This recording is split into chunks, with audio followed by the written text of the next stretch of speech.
প্রথমেই মহান সৃষ্টিকর্তার কাছে কৃতজ্ঞতা জ্ঞাপন করছি। শহীদ প্রেসিডেন্ট জিয়াউর রহমানের আত্মার শান্তি মাগফিরাত কামনা করছি। দেশনেত্রী বেগম খালেদা জিয়া, যিনি আমাদের জন্য লড়েছেন, সংগ্রাম করেছেন, যার হাত ধরেই রাজনীতিতে এসেছি, আমি সেই মহান নেত্রী দেশনেত্রী বেগম খালেদা জিয়াকে শ্রদ্ধা ভরে স্মরণ করছি।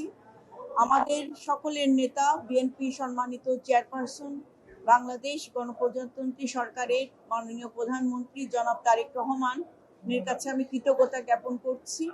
সর্বোপরি আমি আমার যে নির্বাচনী এলাকা ঢাকা ৩ আসন, যে এলাকাকে কেন্দ্র করে এবং ঢাকা জেলা বিএনপি অঙ্গ সহযোগী সংগঠনের সকল পর্যায়ের নেতৃবৃন্দদের কাছে আমি কৃতজ্ঞতা জ্ঞাপন করছি, কারণ তারা পাশে ছিলেন বলেই আজকে আমি এই মহান সংসদে আসতে পেরেছি।